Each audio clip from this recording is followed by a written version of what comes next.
Hi, I'm John Stevenson, and we're going to be looking at Isaiah chapter 41, where we read of faith on trial. Chapter 41 and verse 1, coastlands, listen to me in silence. Notice there's a call to attention, and let the peoples gain new strength. Now, that reference to new strength, we've actually saw a line on this in the previous verse. You say the previous verse.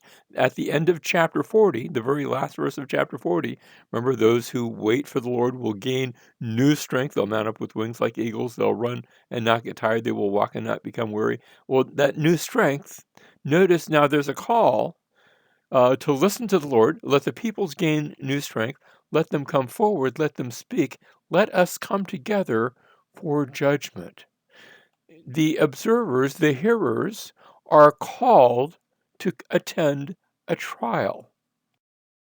Verse 2, here's the question: who has aroused one from the east? Now, there's this individual. By the way, the who is speaking of God, but who has aroused one from the east? Let's see who this is. Whom he calls in righteousness to his feet. He delivers up nations before him and subdues kings. He makes them like dust with his sword, as the wind-driven chaff with his bow. This warrior person coming from the east, who is it? Some scholars have said, well, sounds like the Messiah. Maybe it's Jesus, and maybe in a sense it is. But I think more immediately, most scholars feel that this is a picture of Cyrus the Great. You say, wait a minute, Cyrus the Great, he's not going to come until 150 years after the death of Isaiah. How could this be Cyrus the Great? Cyrus is going to be mentioned later on in Isaiah. So I'm not going out on a limb there. I think that is a reference to him. This one from the east, notice verse 3, he pursues them, passing by on in safety, by a way he had not been traversing with his feet. It's almost as though, and notice this is the only image that we have. We think it's of Cyrus, as like a stylized image of Cyrus. He's pictured with wings, as though his conquest was so quick, it was as if he could fly. He couldn't, but that's the sort of the imagery that is happening here. It's like saying his feet barely touched the ground. He just moved so quick. This one from the east. Verse 4, who has performed and accomplished it, calling forth the generations from the beginning? Who did this? I, the Lord. Notice God is the one who sent this king. Actually, we're going to find out he's a pagan king. He's not a worshiper in God, at least not that we know of. He's a king, but God's going to raise him up, and God's going to use him to do God's bidding. Notice, I, the Lord, am the first and the last. Now, that wording is something that we see later on in the book of Revelation, where John, the writer of the book of Revelation, sees Jesus, and he says, when I saw him, I fell at his feet like a dead man, and he placed his right hand on me. He said, don't be afraid. And here's the same line: I am the first and the last and the living one, and I was dead, and behold, I'm alive forevermore. And so notice here in Isaiah, it's I, the Lord. Notice how the Lord is in all caps, in all capital letters. That's I, Yahweh, am the first and the last. I am He. Verse 5 says, the coastlands have seen. Remember, we started off with a call to the coastlands to pay attention. The coastlands have seen and are afraid. The ends of the earth tremble. They have drawn near and have come. Each one helps his neighbor and says to his brother, be strong. There's a sort of a call to arms, a call to be strong. Notice that phrase, the coastlands have seen and are afraid. I want to get a little technical here. The Hebrew there is ra'u iyim va'yira'u. Now, I don't really expect you to get that, except that first ra'u is going to be echoed. We're going to have what sounds like the same word twice. It's not the same word. That ra'u is just the term have seen. In Hebrew, you typically have the verb first in a sentence, and then the iyim is the coastlands. They're the ones that have seen. But notice the va'yira'u, that same ra'u sound, but this time it's part of a different word. This time it's they are afraid. Now, I only say that because Isaiah almost seems to do this deliberately, both here and in other places here in these chapters, where there's a little bit of rhyming. And when there's rhyming in the Hebrew text, it's usually by way of a pun or a joke, a little bit of humor that's thrown in. I guess we could translate it, and by the way, this is a good translation, but I'm trying to give you some other alternatives just to get the sound. He saw, they saw and they're in awe, or they peered and they feared, or they glared and they were scared. That's the sort of thing that's going on here. Um, a little bit of rhyming that takes place. Verse 7, now we turn to the idol. So the craftsman encourages the smelter, and he who smooths metal with the hammer encourages him who beats the anvil, saying of the soldering, it is good, and he fastens it with nails so that it will not totter. The picture is of an idol maker, and he's making his little metal idols. We've actually found some idols of metal from this period. Verse 8, but you, Israel, my servant, and notice how Israel is called my servant, and then Jacob, whom I have chosen. So Israel and Jacob, of course, that's two different names for the same person in the same country. Jacob's name, remember, was turned to Israel, and he is both my servant. Now, that's not a bad term. The servant of God is actually a prestigious position, um, because he has been chosen by God. And then he's described as the descendant, literally, the Zerah is the seed of Abraham, my friend. It's something special to be called the friend or the loved of God. He continues, you whom I have taken from the ends of the earth and called from its remotest parts and said to you, you are my servant. There it is again. I have chosen you and not rejected you. And so Israel, God's chosen, this is in contrast to those that are making idols. God himself has chosen Israel to be his servant, to be his people. Now, when he says, you whom I have taken from the ends of the earth, um, is this a reference to the Babylonian captivity and them being brought back? Or I think it's probably more likely that this is a reference to Abraham's early history. After all, he just spoke of Abraham, about how Abraham was brought from what to the Jewish mind would be the ends of the earth, Ur of the Chaldees. That's Mesopotamia. That's the other side of their known world. Called you from its remotest part and said, "You're my servant. I've chosen you." And so the ends of the earth there, probably that area there. That's a reminder to us that they come from the ends of the earth, they come from its remotest part, about how it is said of us also that now in Christ, you who formerly were far off have been brought near by the blood of Christ. You see, our experience is similar. Verse 10, notice we're still speaking of Israel. Do not fear, for I am with you. This is God speaking. Do not anxiously look about you, for I am your God. So there's a call not to fear, a call don't be anxious in your looking around. For I am your God. I will strengthen you. Surely I will help you. Surely I will uphold you with my righteous right hand. The right hand is both the hand of honor and the hand of strength, and that's the picture here. We're going to see that repeated in just a minute. Behold, all those who are angered at you. And notice the ones that are against Israel. They are angered at you, will be shamed and dishonored. Those who contend with you will be as nothing and will perish. Verse 12 continues, you will seek those who quarrel with you, but will not find them. Those who were at war with you, these are all the enemies of God's people, will be as nothing and non-existent. For I am the Lord your God who, and notice we had that reference to the right hand, but he upholds your right hand. So yes, God has you with his right hand, but he also upholds your right hand, your strength, who says to you, do not fear, I will help you. And so we have this, we opened with a call not to fear, and how we come full circle to the same call. Do not fear. God says, I will help you. Verse 14, do not fear. Notice how that's echoed again. You worm Jacob, you men of Israel. It's not because Israel's so big that they have no reason to fear. It's because God is so big. So Jacob, Israel, just left to yourself. You're sort of wormy. You're sort of small. You're sort of insignificant. But you have a great and significant God.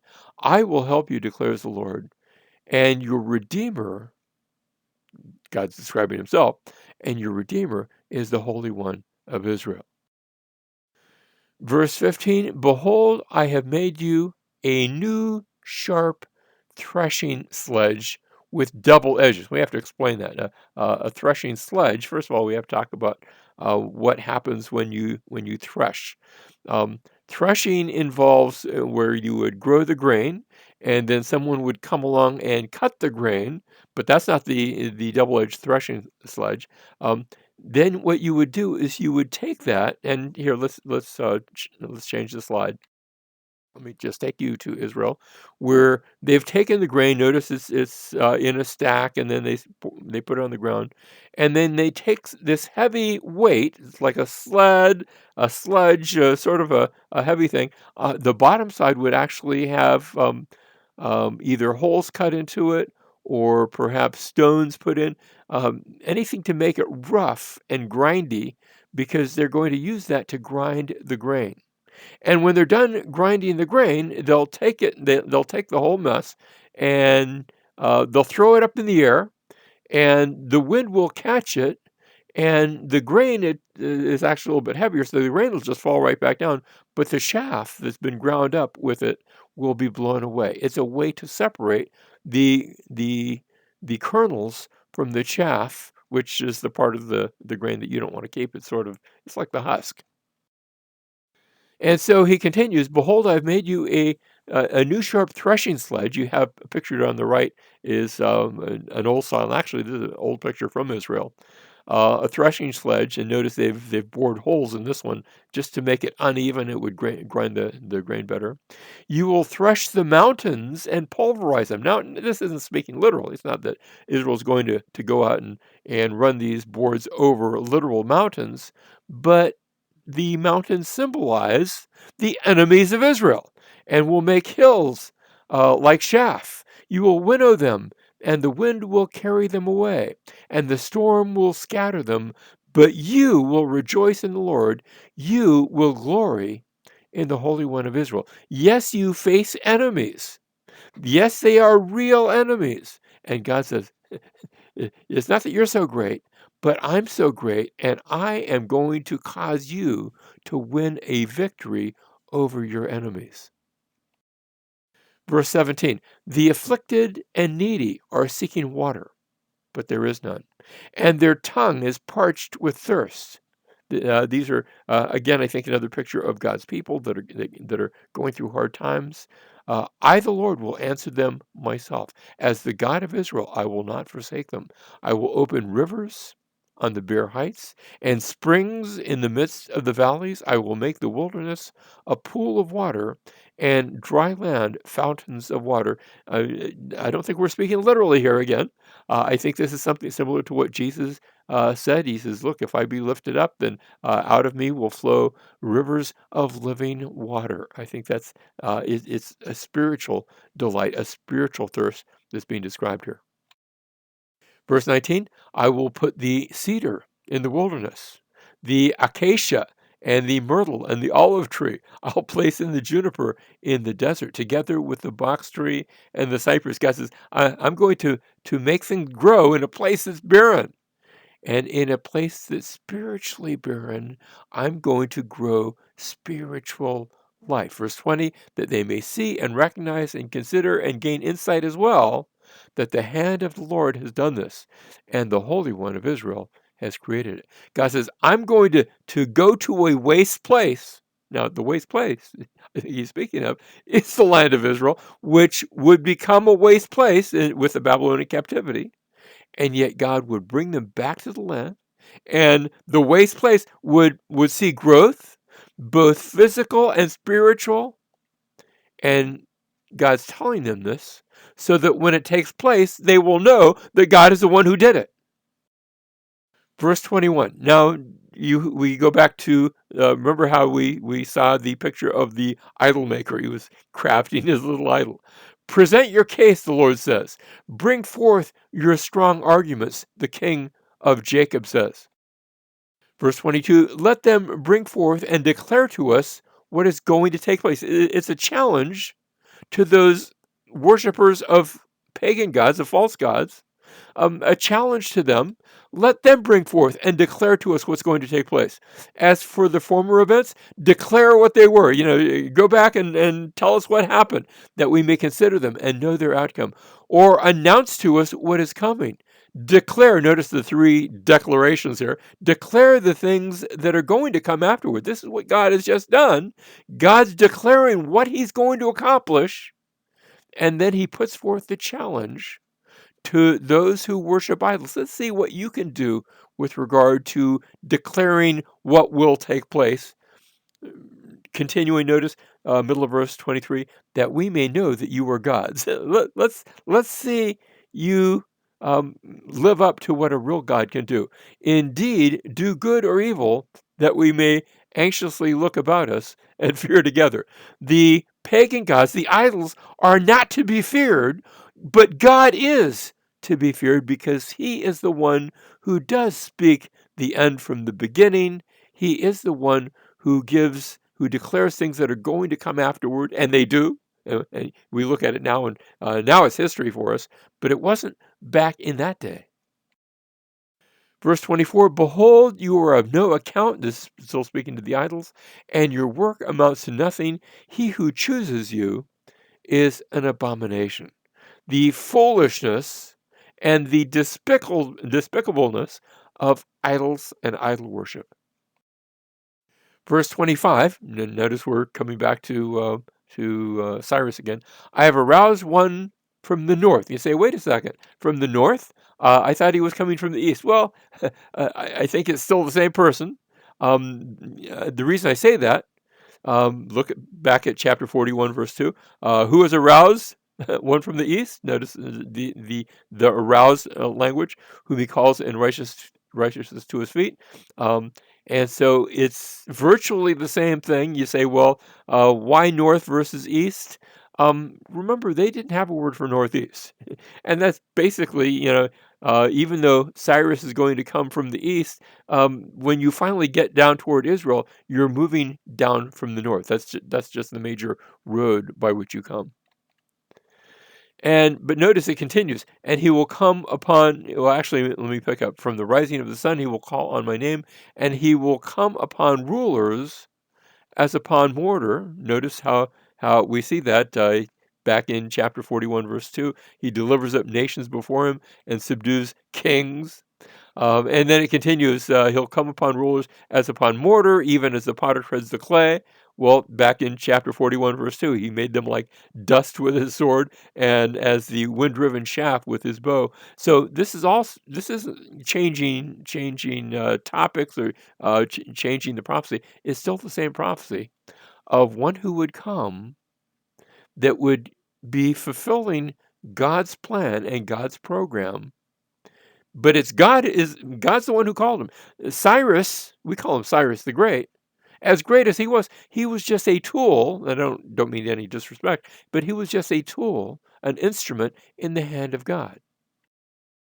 Verse 26, who has declared this from the beginning, that we might know? Or from former times, that we may say he is right? Surely there was no one who declared. Surely there was no one who proclaimed. Surely there was no one who heard your words. Verse 27, formerly I said to Zion, behold, here they are. And to Jerusalem, I will give a message of good news. God says, I sent my prophets. They came with messages. They came with good news. Verse 28, but when I look, there is no one, and there is no counselor among them, who, if I ask, can give me an answer. There's an emptiness, because the people have gone after idols. Verse 29, Behold, and this is actually the close of the chapter. Behold, all of them are false. Now, a little technical notation here. That word false, ayin. If you look at the Dead Sea Scrolls, um, 1Q Isaiah A, that's the very first of the Dead Sea Scrolls to be found. There were 7 found, and one of them was a copy of Isaiah. And when they looked at this verse in that Isaiah scroll, notice the Hebrew, and I put the Hebrew. The letters look almost identical, but that middle one is a yod instead of a vav. You say, well, it just looks like a little line. It's a little bit shorter than the other one. That makes it a separate letter. And instead of false, and that was a good translation, but ain would be the idea of behold, all of them are nothing. Now it means the same thing. It's no real change between the two.